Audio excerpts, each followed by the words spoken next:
Hi guys, I'm live. How you guys doing? So I'm just want to do some bed rant. Every summer, at the beginning of the summer, I get a little sniffly. I get a little um as the weather changes, as I get used to summer, I get kind of a little cold. You wouldn't think that because it's cold, it's supposed to be from cold weather, but the actual summer heat thawing me out actually creates sinus for me. I'm almost over it, and I think, but then again, who knows? I just had it a day or two now so far. Um, it's just the beginning of summer does it every single year. It's not like I'm getting COVID or anything, or I'm getting, I don't even think it's a virus. I think it's just my sinuses acting up because of the heat doing the opposite of what you would think. Isn't heat supposed to dry up sinuses? Isn't heat supposed to make you, not get sick? You get sick when it's cold. They're even called colds. But I don't get colds in the winter. You ever see me sniffling? It's just for a minute or two and I get over it. But every summer, at the beginning of it, I go through a couple of days of this. My nose is plugged up and sinusy and all that. It's just regular for me. It's like clockwork. And just once I have it once, I'm done for the year till next summer. And I do have jury duty this coming Monday. That's only 2 days from now. I start my jury duty Monday, so that's 2 more days. And I just want to rant about Shirtless Guy, and in the context of this book, The Conspirators' Hierarchy of the Community 300 by Dr. John Coleman. He's a smart guy. He was MI6 before he defected. He turned against his own system and wrote this book instead, putting his own life in danger because he had access to documents like from the British Museum and stuff that you wouldn't get if you weren't an MI6 or such. MI6 stands for Military Intelligence Division 6. There's no Division 5, 4, 3, 2, or 1. They just pick 6. Maybe, I don't know why they like the number 6, or because they just didn't want you to think it's the first one, or they didn't want you to know whether there were ones before it or not. Oh wait, there was MI5. There was MI5, but there was not MI 1, 2, 3, or 4. That's right. There was Military Intelligence Division 5. And then there's Military Intelligence Division 6, but there's no 1, 2, 3, or 4. That's how it goes. Sorry. And in chapter 11 of this book, he talks about the old order passes away, decadence in politics, in social custom, in music, dress, morality, and style arrive. To him, and I disagree, but he's got his opinion.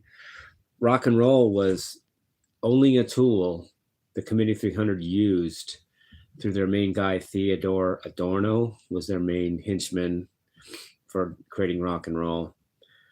And I've actually seen Theodore Adorno mentioned in secular books that weren't even Committee 300 based. So I've heard of that character. Was a tool to get people on drugs. And I don't remember where it is in the book, or I could read it right now, but I don't remember where it is in the book. But this guy John Coleman says, and when the need for drugs, in other words, the need to have people on drugs, when people are on enough drugs, it makes the Community 300 happy, and hence therefore no more need for rock and roll. Rock and roll will disappear into all but the history books. Rock and roll will lose its total relevance once the drug,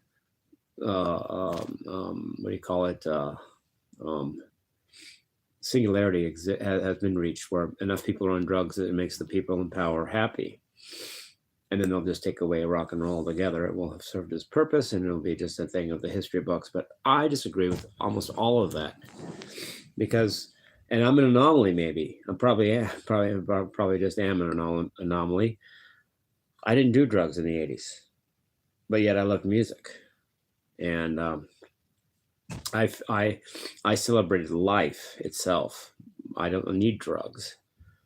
Everything that I don't overeat, because overeating causes weight gain, which makes me look not good. But things in life that are enjoyable, and music is one of them, I celebrate that. And I don't need drugs to do it. And something tells me I'm not supposed to exist. because I'm supposed to be, I was supposed to have done drugs in the 80s, and now I'm all wiped out. My brain's gone, or I'm dead. Or at the very least, I look like shit because the drugs have taken their toll on me and I can't function anymore. I've got health problems and shit like that. I made it through all that because I didn't do the drugs. And hence, people that don't want rock and roll for rock and roll's sake, i.e., regular people in society, are going to hate me. But I love myself. I love what I'm doing. I love that I'm bringing back music without drugs being necessary. Just loving each other, enjoying life, and having music is its own virtue. And I don't believe in the old order where everybody was worshiping Queen Victoria and everybody wore dresses that were 12 feet long. And everybody listened to classical music or whatever the music is, non-rock and roll is, and all that. What a boring as hell world. What? So we can all bow to Queen Victoria? Fuck that. This is a new age where we can have music. No need for drugs. I'm not telling people what to do with drugs. I'm not even in that arena because I don't do them and I don't promote them. But I'm not a minister. I don't tell people it's bad. I just don't think it's necessary, or I don't think it's good for you. I'm not telling you what to do. Morality is a tool of fear. If you do this, you'll go to hell. I don't believe in that. First of all, I don't believe in hell. And if there is a hell, I want to go there anyway. So I'm all right with morality, breaking morality. I don't care about morality. I care about what's healthy, natural, and pleasant and good for everybody's existence. And I think rock and roll is that. And I think Shirtless Guy promotes rock and roll and is good for that. And therefore, Shirtless Guy is good. And of course, he's going to get some hate. If he didn't have hate, he wouldn't be doing anything. And plus, as I said in one of my previous videos, it's not my fault. It's not my responsibility to make everybody like me. The matter thinks that's going to be temporary, that I think that. He thinks, well, let's see how long that lasts, Jimmy. Well, I still believe it now. And I said it like 3 days ago. I really get it that I don't have to please everybody. Doesn't mean I'm bad if some people don't like me. It's not like I have to be or could be some perfect person that everybody would like. It doesn't exist, and it's not necessary, and it's not even good, perhaps. It's not possible. So therefore, it's not my fault if some people don't like me. It's necessary. It just shows I'm making a difference. And fuck you, haters. But whatever, you do you. I'm not telling you what to do. But you're trying to tell me what to do. To that, I say fuck you, because I can do what I want to do like you can. But no, you think you have the power of numbers or the power of religion to back you up, that you can crush me. I disagree with both of those things. It's not a matter of majority rules for truth. And there's no God, so you don't get to say that. That doesn't apply to me. I don't worship him. Even if there were a God, I wouldn't worship him. I would worship Satan. And if there's a God, I am worshiping Satan, point blank. If there's no God, then there's nothing to worship. But I'm not worshiping God, I'll give you that. Not on my table, not my thing. Oh, that makes me, but is America supposed to be free? We're supposed to be free in America, right? It means freedom of religion. Well, as long as I'm a Christian, right? Well, that's not freedom. That's just saying I have to be a Christian. You don't get to say we're free in America as long as we're Christian, when that just really means in America you have to be Christian, which means in America you're not free. Well, I'm not a Christian. If America's free, then I have that right. And to tell me I don't have that right is to say America's not free. Anybody want to say that? Haters, you want to say that America's not free because you won't let me be a Satanist? One of two choices. Either I get to be a Satanist or America's not free. Take your pick, fucking haters. Take your pick. Either America's not free because I'm not allowed to be a Satanist, or America is free and I'm allowed to be a Satanist. So fuck you. Let me do my thing, because I'm doing it anyway. And it's okay for me to do that because America is free. If I'm not allowed to do that, then America is not free, and you can't have it both ways. You can't say America's free, but only if everybody's a Christian. That is a false statement. And only a stupid person would fall for a false idea. I don't fall for it. You get to make up your mind, one of the two, but not both. And I'm not stupid, so here I am. Okay. So I'm here to bring. I'm the guy that made it through, and I want to bring back the vibe we had in the '80s with the rock and roll and all that. Drugs aren't necessary. Drugs just put you not here. Drugs make you not here tomorrow or not in a good place tomorrow, and that's not necessary or even good. I don't tell people not to do them because it's not my place, but I advise against it, and I don't do it. I do rock and roll, and I do life, and I do love and freedom. Got a problem with that? Well, bring it on. And first of all, is that number one, and number two, you're Nazis. Only totalitarian Nazis will have someone that is only doing good and natural good things as a hated entity. But there's evil people, and you're them, haters. And evil people have to hate something that is not evil. It's the nature of good and evil. And I think I'm good, and haters, you have to hate me because you're evil, and that's just what you have to do because you are evil and you can't help yourself. Bizarbees, Pudge, Rodney, Laquan, Andy McKnight. Jesus. Disgusting people I'm naming here. Whatever. You don't think you're disgusting, do you? All these people. You think you're all right. Well, then why can't I think that too? If you guys, as gross as you are, can think good of yourself, then I can sure think good of myself. And yet I love others too. I'm not just enamored of myself and all that. I love myself so I can give my love to my fans. I can't love you if I can't love myself. Because I love myself, I can love you. And I love you guys, my fans. And that's the purpose of loving myself, is to love you guys. And love rock and roll and love life. All that falls apart if I don't love myself. And I do love myself, so I can do all that. Can't be a self-hater and do anything good for the world. Self-hate will destroy yourself. And I don't have self-hate, I have self-love, which means I don't destroy myself.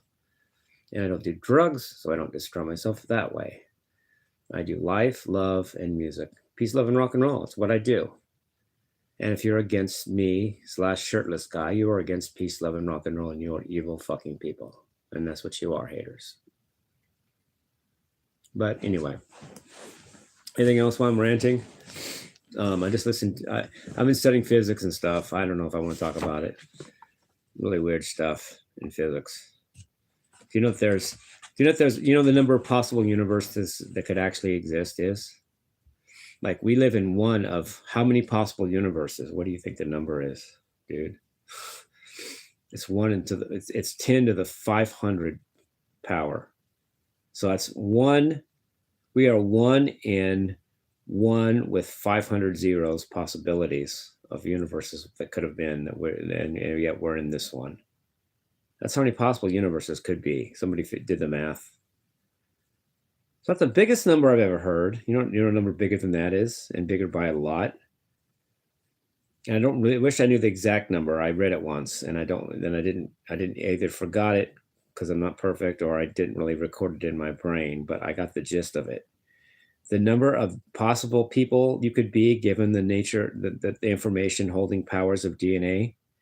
How many people would have to be born before there could be no more unique people with our DNA information capacity? What's the limit? How many different people could exist with our 23 pairs of chromosomes? Yeah, it's 23 and me, right? DNA and all that. I think they're 23 chromosome pairs. There's 46 chromosomes, 23 pairs.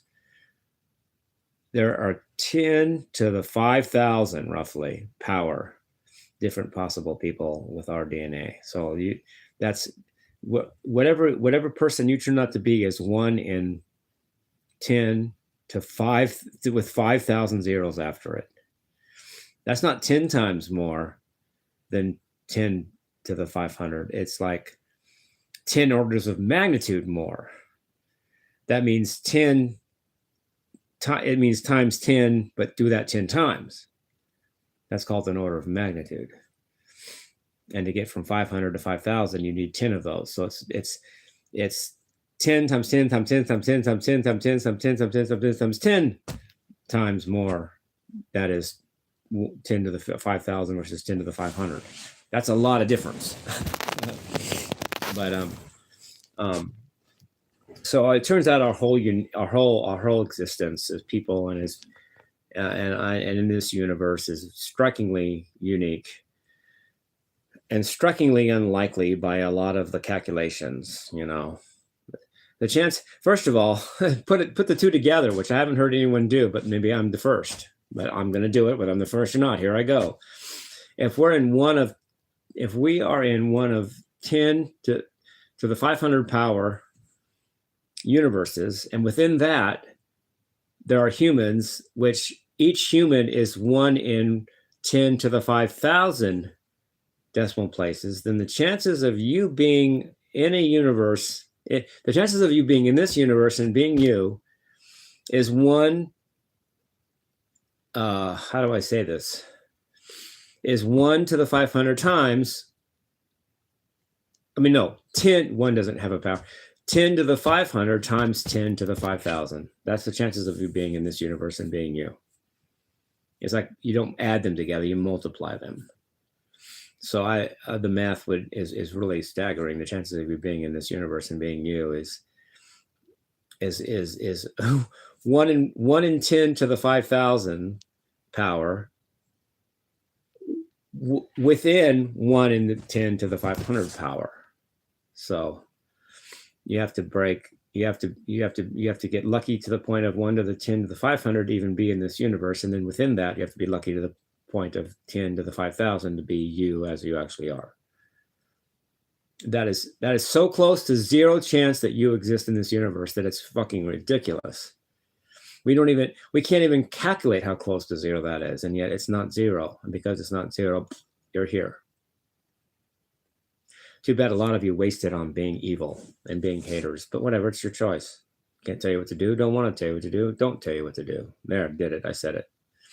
Do you, evil people, but you're wasting a great, and I don't know, whatever, it takes all kinds,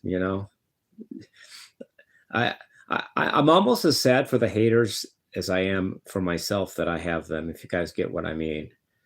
I'm sad for the haters themselves. I'm sad for Andy McKnight. What a pathetic piece of dirt he is. He was, dude, I don't even know if I want to go into it.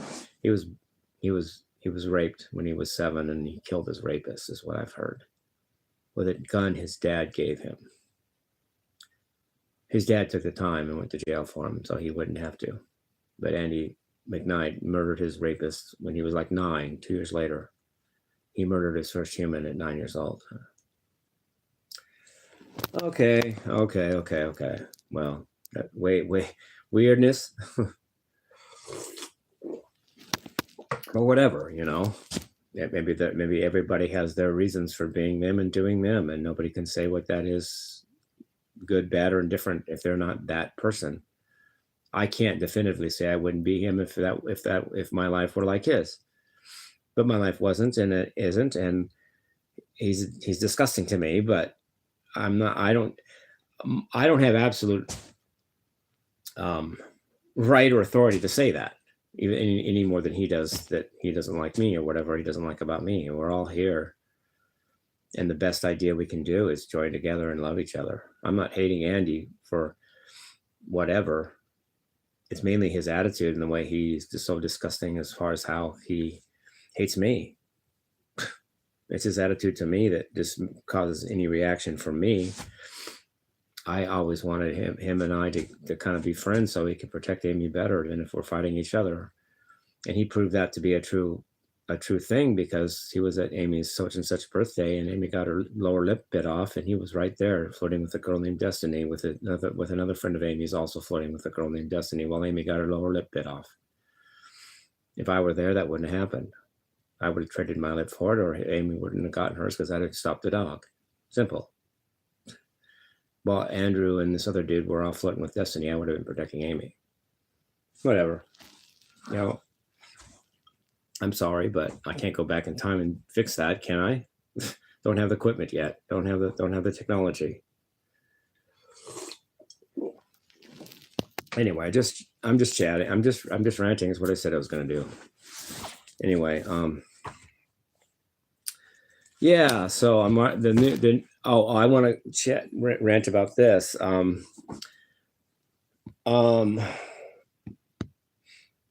I sent Donald Trump, just out of the blue, my new song that I wrote called. It's actually a cooperative effort because the moderator and his friend that built the studio is building the studio. Gave me the idea of it. I just went with it and made what they asked of me. So it's not really just my own song, but I wrote at least part of them. At least I wrote the music for it so far, and maybe the lyrics. I don't know. They may have different lyrics in mine, but I put some of mine in there.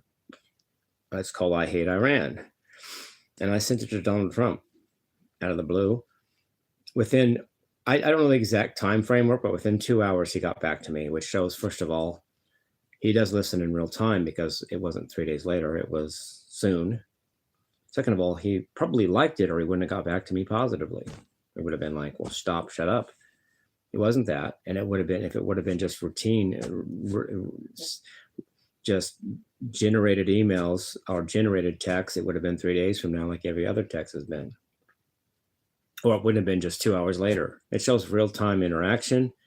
And lends itself to the thought it was positive because he sent back positive interaction back to me. Within 2 hours, he sent me a text of his own, at which point I would texted him back what I thought about it. That's cool, right? Donald, I hope you enjoy the song. Hope you like it.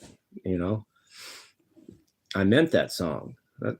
They told me what to do, what to feel, and I just did everything else. I played the chords that I felt went along with hating Iran, and then I made the words. Pretty simple, but hey, what's wrong with simple, right?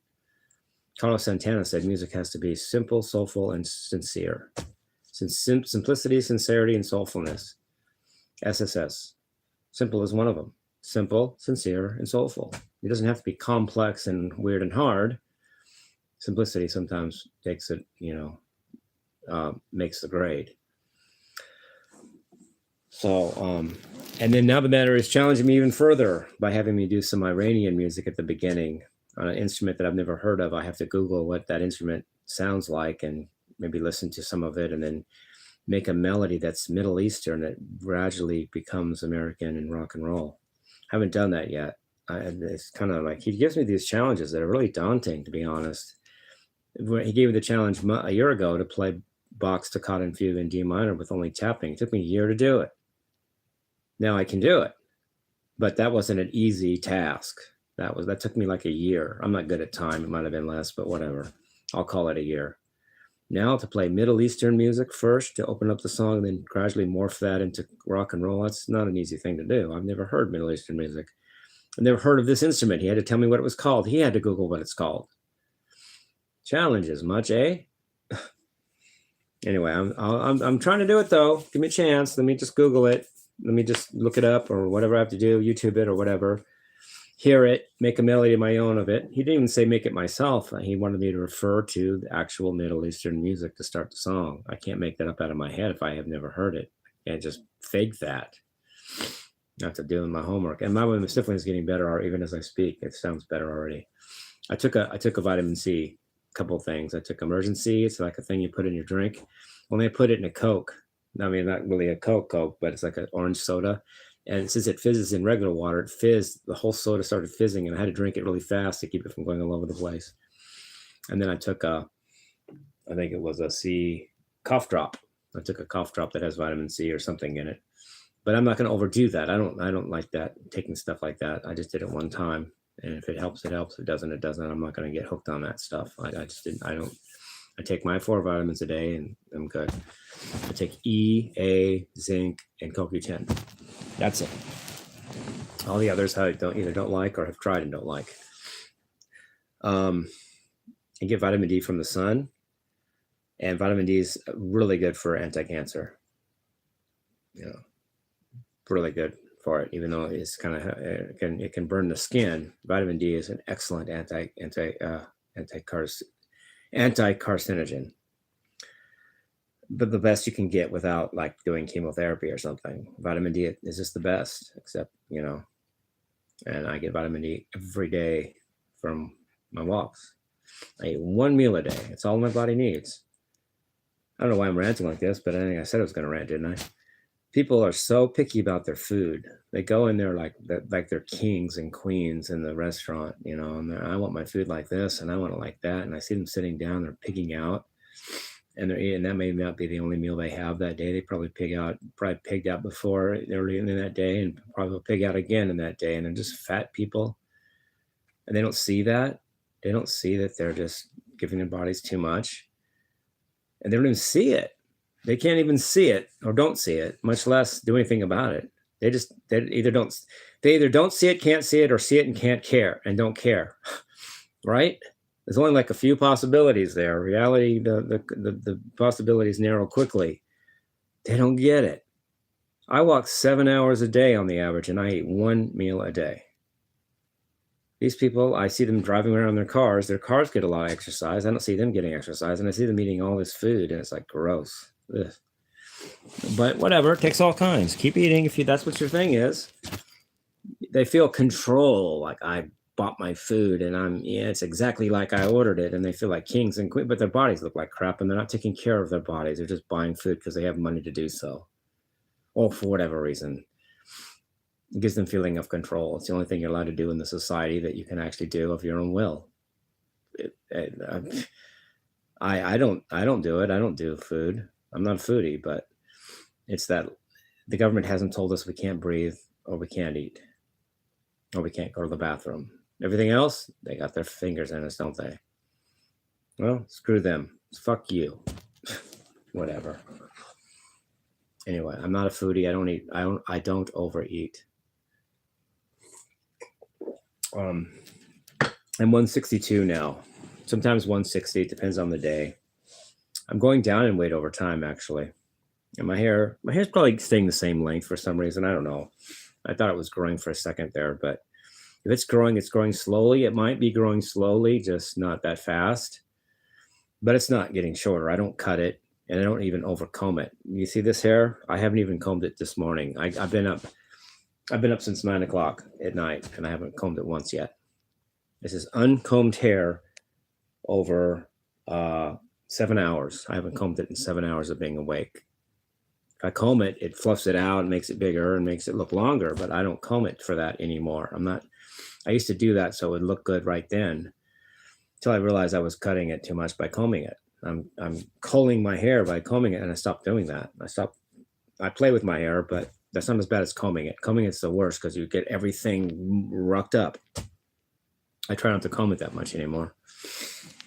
I want just as little as possible without feeling like I'm just a bum.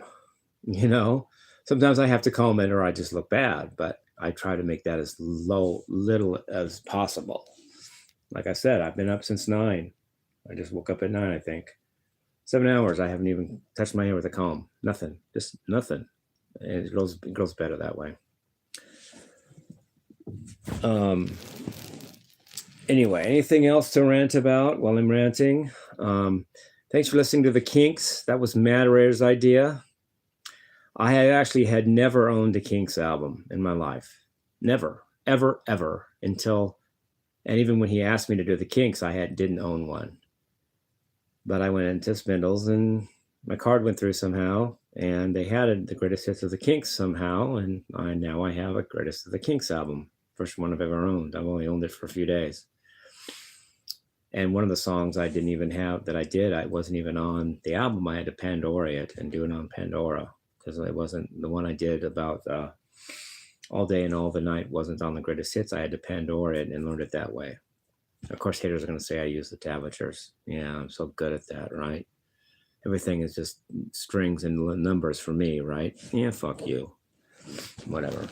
But that's how I did it. I did my 3 favorite or 3 ones I liked and made a trilogy out of it. I hope you liked it. Hope you realize I've never played those songs. I haven't even listened to those songs habitually in all my life. They're just relatively like, oh, okay, it goes like that. Okay, let's try that. And not as familiar as a lot of what I do, but I hope it came out okay. Sorry if it didn't, but hey, I improve, and I might have done okay anyway, you know. Of course, I have done You Really Got Me by Van Halen.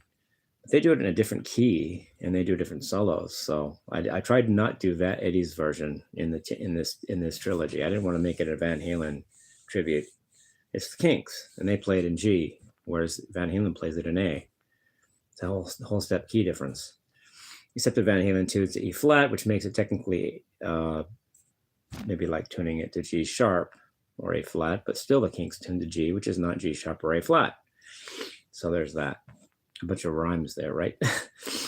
But I enjoy doing it. I enjoy being challenged. The matter challenges me left and right, dude. That guy's not happy if I just stick to one thing or just do me completely and don't challenge myself. He's always throwing a monkey in the wrench. Like the Iran thing, I got to do that to get this song done. And it's like, holy crap, I don't even know what this instrument is. And I got to Google, I got to look it up, hear it, make a melody like that, and then write the damn thing. But that's what helps me out. Thank you, moderator. That's what I need. I need challenges. It helps me grow. It helps me be better, and it keeps me occupied and learning and playing guitar. So it's actually a good thing. Even though I'm complaining about it, it's actually what is actually very good. The opposite would be worse if he just didn't challenge me. That would not. See here, my nose snuffly. That might have affected my vocals on the Kinks. My vocalization and my nose was plugged during those takes. Sorry for my vocal. I think I did okay, but you don't want it to sound like you're sick and you're nasal. I don't want that sound in my voice, but it was harder to do that when I'm actually got a plugged up nose, and sinus from the first summer heat always does that to me every single year. Love you guys. Peace, love, and rock and roll.